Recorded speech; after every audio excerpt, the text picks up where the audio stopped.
Hello, America. Welcome to the Glenn Beck program. I'm David Barton, filling in for Glenn tonight. Well, tomorrow's Thanksgiving Day, and many families will be spending time together, eating meals and enjoying sporting events, and hopefully remembering to stop and thank God for His many blessings. I mean, after all, Thanksgiving, which is one of America's favorite holidays, is one of our many overtly religious holidays that we officially celebrate every year. But how did we get here? That is, how did Thanksgiving become one of our most beloved celebrations? While most Americans know that this tradition goes back to the Pilgrims, times of Thanksgiving in America actually occurred long before the Pilgrims. For example, a Thanksgiving commemoration occurred 79 years before the Pilgrims in 1541 at Palo Duro Canyon, Texas, with Coronado and 1,500 of his men. Then in 1565, there was one at St. Augustine, Florida, with French Huguenots, that is, French Protestant colonists. And there was one in 1598 at El Paso, Texas, with Juan de Oñate and his expedition. And in 1607, there was a Thanksgiving celebration after settlers landed at Cape Henry, Virginia. And there was another one in 1619 at Berkeley Plantation, Virginia. And all of these Thanksgivings happened long before the Pilgrims ever arrived. But it's still from their Thanksgiving celebration of 1621 that we observe and derive the current tradition of Thanksgiving Day. Now, the Pilgrims, if you remember, had set sail for America back in September of 1620, and for 2 months they braved crossing a storm-tossed sea. After disembarking at Plymouth Rock, they had a prayer service and began hastily building shelters, but unprepared for harsh New England winter, half of them died. Now, emerging from that grueling winter, the Pilgrims were surprised when an Indian named Samoset approached them and greeted them in their own language. Explaining to them that he had learned English from fishermen and traders, a week later Samoset returned with a friend named Squanto, who lived with the Pilgrims and accepted their Christian faith. Squanto taught the Pilgrims much about how to live in the New World, and he and Samoset helped forge a lasting peace treaty between the Pilgrims and the Wampanoag Indians. Now, Pilgrim Governor William Bradford described Squanto as, quote, a special instrument sent of God for our good, and he never left us till he died. The Pilgrims, persevering in prayer and assisted by helpful Indians, reaped a bountiful harvest that summer. So in December of 1621, they declared a 3-day feast to thank God and celebrate with their Indian friends. And this is America's first Thanksgiving celebration, not just a Thanksgiving service as the earlier ones had been. No, this was a genuine Thanksgiving festival, and it involved friends and family, athletic events, it involved meals and feasting, and it involved times of prayer and religious worship. This led to an annual Thanksgiving tradition in the New England colonies. But days of Thanksgiving really didn't start spreading southward into the other colonies until the American Revolution.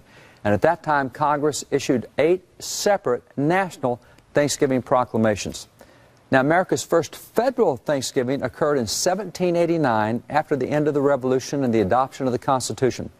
The discussion of notable founding fathers about why they did this first federal Thanksgiving is actually found in this book. This is the Records of Congress covering 1789, and it tells us here in this book, it says, quote, Elias Boudinot said he could not think of letting the season pass without offering an opportunity to all citizens of the United States of joining with one voice and returning to Almighty God their sincere thanks for the many blessings He had poured down upon them.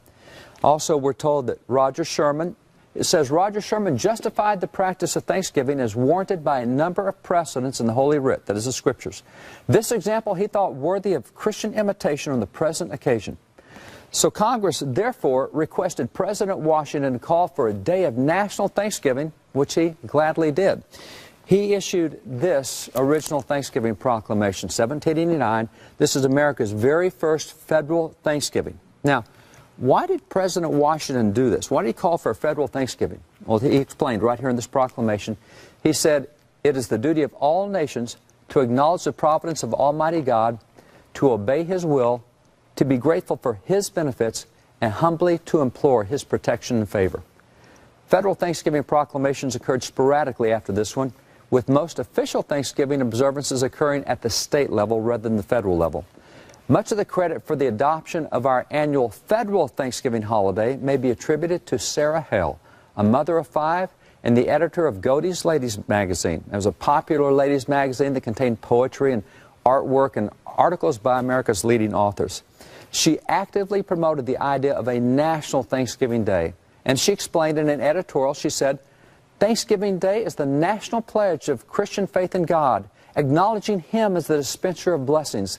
This festival should be joyfully and universally observed throughout our whole country as inseparable from American life. For nearly 3 decades, she lobbied and wrote president after president, including President Abraham Lincoln, asking him to proclaim a federal Thanksgiving. Now, Lincoln set that precedent. He responded in 1863 with a proclamation. Here is his proclamation printed in the New York Times. He set it up for the last Thursday of November. Sound kind of familiar? He reminded Americans in this proclamation, he said, the year that is drawing toward its close has been filled with the blessings of fruitful fields and healthful skies. And to these bounties, which are so constantly enjoyed that we're prone to forget the source from which they come, others have been added. So no human counsel has devised any, nor hath any mortal hand worked out these great things. They are the gracious gifts of the Most High God. Over the next 75 years, subsequent presidents followed Lincoln's precedent, and over the course of time, annual Thanksgiving celebrations, they varied widely, and they even occurred in different months over those 75 years. But then in 1933, with this Thanksgiving proclamation by President Franklin D. Roosevelt, we began regularly celebrating Thanksgiving on the 4th Thursday of each November. And then in 1941, Congress permanently established that day as the National Thanksgiving holiday.